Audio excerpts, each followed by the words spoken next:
Halo teman-teman, selamat datang di podcast Bukan Suara Serama. Bersama saya Taruna Farid Surya Pratama dan ini ada teman saya. Taruna Fawaz Yusa Gifari. Kami dari Program Studi Teknik Navigasi Udara Angkatan 26 Alfa, Politeknik Penerbangan Indonesia Curug. Jadi, kenapa kita menamakan podcast ini sebagai podcast Bukan Suara Serama? Karena sebenarnya kami berdua ini udah pernah punya suatu cita-cita membuat podcast yang bernama Suara Serama. Tapi karena ya bisa dibilang mager ya. Dan di kampus itu waktu itu lagi ada persiapan buat ajang perhelatan Olimpiade. Jadi kami lebih itu bener banget sih, itu makan waktu banget itu. Jadi sampai project kita ini sampai terkendala. Project itu sampai aura-auranya nggak ada, hampir nggak ada kayaknya, emang nggak ada yang terlaksana. Tapi kita udah bikin judul sih waktu itu ya, cuman belum recording aja. Betul banget. Tapi karena ada tugas ini ya, sebenarnya penting juga sih buat edukasi. Ini berhubung ada kita harus mengedukasi kalian tentang apa itu K3. Jadi ya udahlah kita sembari coba-coba dulu bikin podcast gitu kan, sebagai meluruskan melemaskan otot-otot yang sudah kaku ini. Dengan lama tidak berjumpa, sudah terlalu lama PSBB. Tapi aman lah ya PSBB ya. Aman banget dong. Asik dengan work from home atau WFH. Oke, kita nggak akan bahas lebih lama, lebih jauh tentang kenapa namanya Suara Serama. Itu put aside dulu, taruh di samping. Kita ada materi yang lebih penting yang buat dibawain ya kali ini di podcast coba-coba ini, di podcast Bukan Suara Serama. Jadi di podcast kali ini kita akan ngebahas K3 di penerbangan itu seberapa penting. Tapi sebelum kita ngebahas apa itu K3 di penerbangan, yang pasti kita harus tahu K3 secara umum gitu dong. Apa itu pengertiannya, terus landasan hukumnya dan lain-lain sebagainya. Ntar ikutin aja podcast ini sampai akhir. Dan pastinya yang kita bawain ini sumber-sumbernya udah kredibel loh Mas ya. Betul Kalau banget. nggak salah-salah kita bawanya. Oke, jadi kita langsung aja mungkin ke pembahasan pertama, mulai dari pengertian dan juga landasan hukum dari K3 yang secara umum ini. Coba Wes lu kasih tahu ke teman-teman kita ini apa sih pengertian dan juga landasan hukum tentang K3 ini. Oke. Di poin ini gue pengen bahas nih, apa sih itu K3? Nah, K3 adalah bidang yang berhubungan dengan keselamatan, kesehatan, dan kesejahteraan manusia yang bekerja pada sebuah institusi atau sebuah perusahaan. Nah, salah satu menurut pendapat Organisasi Kesehatan Dunia atau WHO, K3 adalah upaya yang bertujuan untuk meningkatkan dan memelihara derajat kesehatan fisik, mental, dan sosial yang setinggi-tingginya bagi pekerja di semua pekerjaan. Pencegahan terhadap gangguan kesehatan pekerja yang disebabkan oleh kondisi pekerjaan, perlindungan bagi pekerja dalam pekerjaan dari resiko akibat faktor yang merugikan kesehatan. Nah, di sini K3 itu bukan cuma menguntungkan salah satu pihak, tapi di sini K3 itu harus menjaga atau harus bersikap adil sih lebih untungnya terhadap kedua belah pihak antara karyawan dan perusahaan. Nah, salah satu landasan hukum K3 yang ada di Indonesia itu adalah dari Undang-Undang RI nomor 13 tahun 2003 tentang ketenagakerjaan, di mana yang bertujuan 1. Memperdayakan dan mendayagunakan tenaga kerja secara optimal dan manusiawi. 2. Mewujudkan pemerataan kesempatan kerja dan penyediaan tenaga kerja yang sesuai dengan kebutuhan pembangunan nasional dan daerah. 3. Memberikan perlindungan kepada tenaga kerja dalam mewujudkan kesejahteraan dan meningkatkan kesejahteraan tenaga kerja dan keluarganya. Nah, yang tadi gue bilang, di sini K3 bukan cuma berurusan tentang kesehatan, keselamatan, tapi di sini juga K3 itu untuk mengatur tentang kesejahteraan dari kedua belah pihak, antara pihak karyawan dan pihak perusahaan. Gitu ya. Jadi mungkin bisa gue simpulin secara side by side gitu. Pertama dari perusahaannya, kita bisa menyimpulkan bahwa K3 ini penting bagi perusahaannya ada beberapa poin. Kenapa K3 ini penting bagi perusahaan? Yang pertama, pastinya K3 ini akan memastikan keselamatan para karyawan dari perusahaan tersebut. Kalau keselamatan dari karyawan ini udah terjamin di perusahaan tersebut, efeknya bakal di poin nomor 2, yaitu produktivitas dan juga reputasi dari perusahaan ini akan terjaga kan.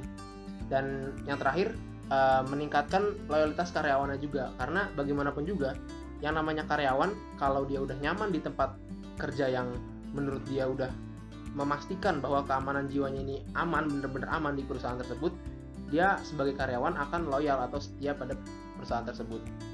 Nah, kita beralih ke sisi karyawan. Kenapa K3 ini penting bagi karyawan? Yang pertama, K3 ini bisa membuat karyawan lebih sadar dengan bahaya dan resiko dari pekerjaan yang dilakukan di perusahaan tersebut. Nah, K3 ini penting juga karena ini bisa meningkatkan performa karyawan. Karena mereka udah tahu apa aja yang nggak boleh dilakukan, apa aja yang boleh dilakukan. Sehingga karyawan-karyawan ini akan tadi meningkatkan performa dan efeknya akan dirasakan di perusahaan yang tadi udah disebutin bahwa produktivitas dan reputasi perusahaan ini terjaga.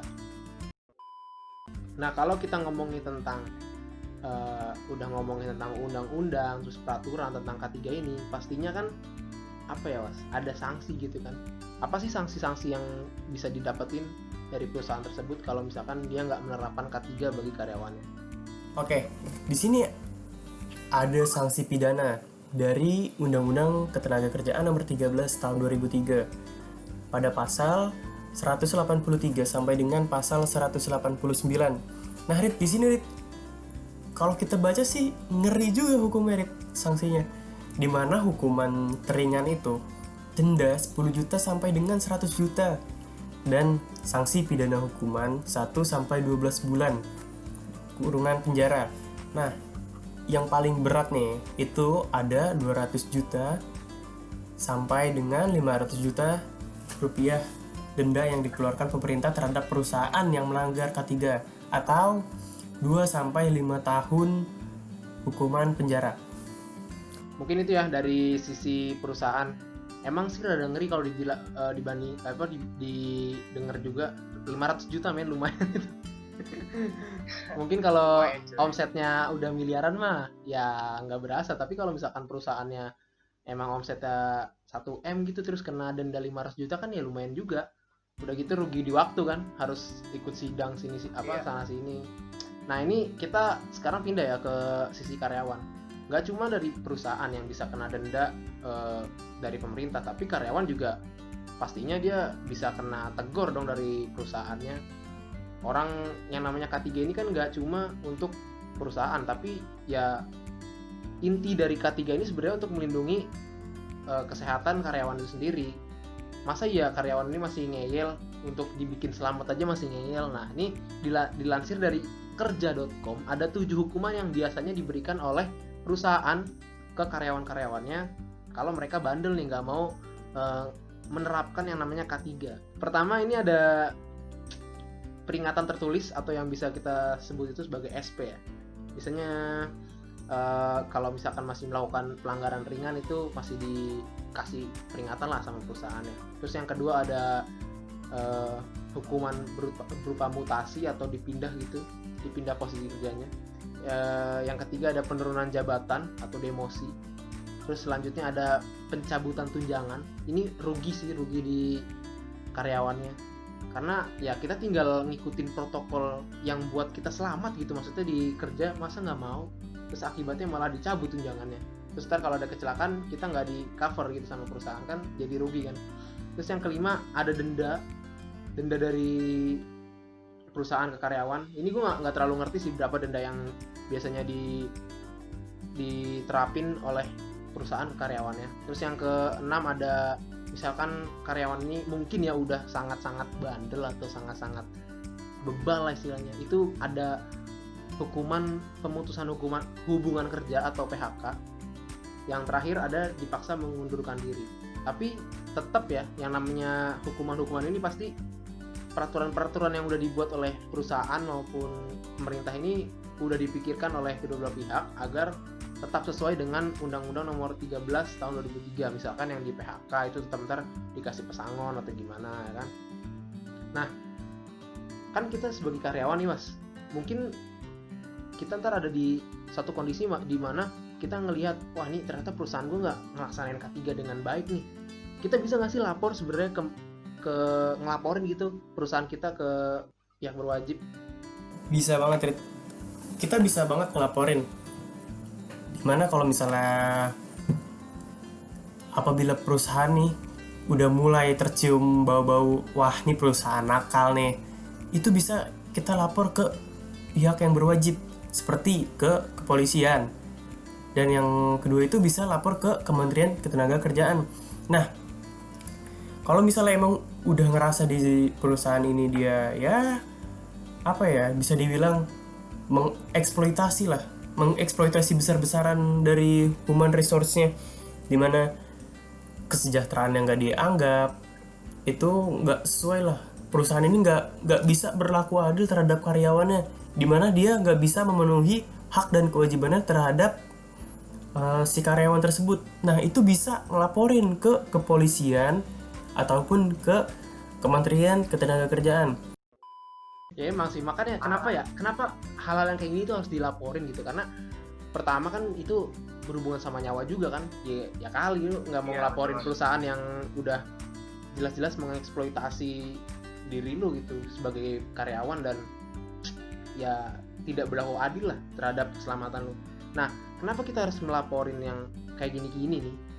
Kita punya beberapa video yang bisa mungkin mengedukasi kalian, dan mungkin dilihatnya agak ngilu sih, tapi ya kita harus share juga sih video ini supaya kita semua tahu bahwa yang namanya kecelakaan kerja itu sangat mungkin terjadi, dan sebaiknya kita sebagai karyawan ini melapor jika perusahaan yang tempat kita bekerja ini tidak melaksanakan K3. Yang pertama, ada video tentang forklift yang overweight atau kelebihan berat. Ini menurut gua chaos banget sih, Mas.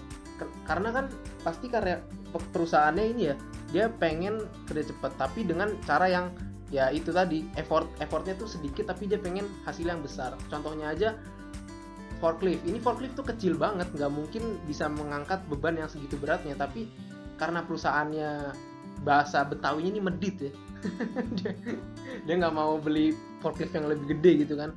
Padahal kan udah tahu sendiri itu forklift nggak cocok gitu buat mengangkat beban seberat itu, tapi tetap dipaksain supaya dia menekan modal si pemilik perusahaan itu menekan modal, tapi ya gitu, yang ditumbalin malah nyawa karyawannya sendiri kan. Jadi ini banget ya, jadi nggak etis banget gitu.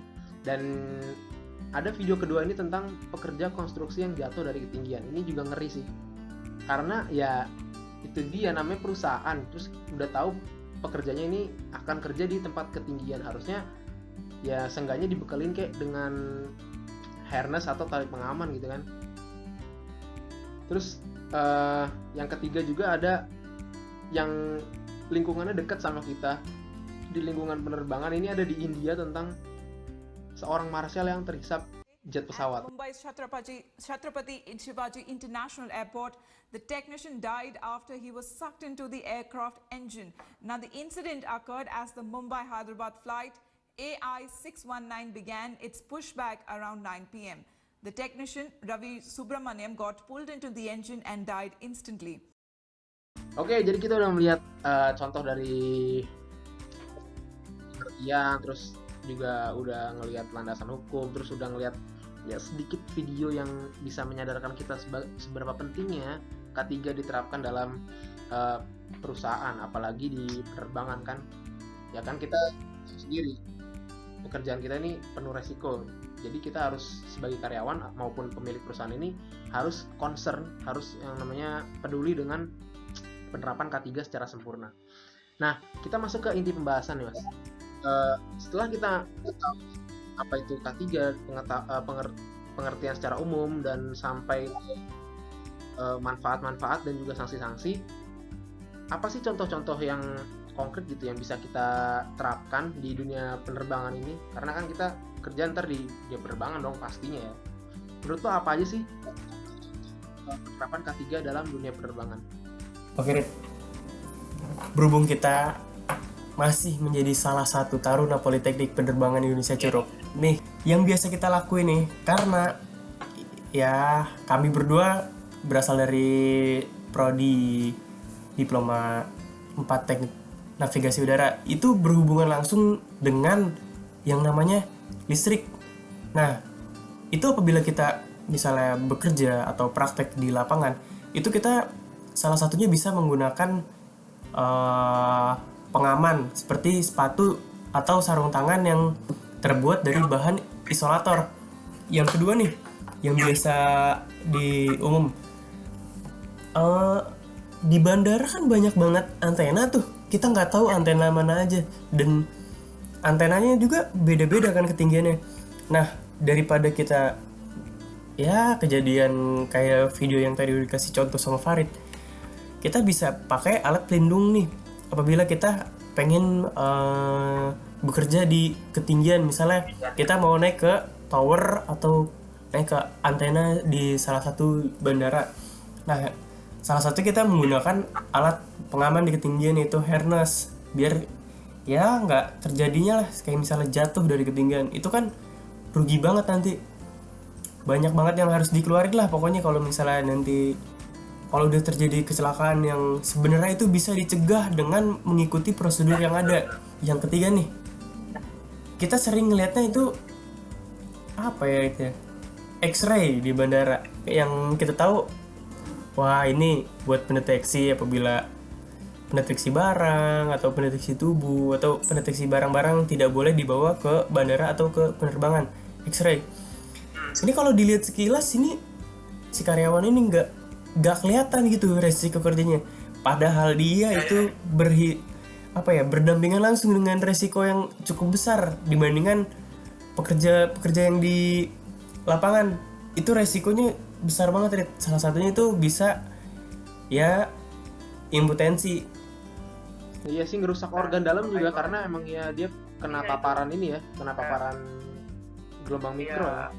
Iya, itu kena gelombang dari elektromagnetik.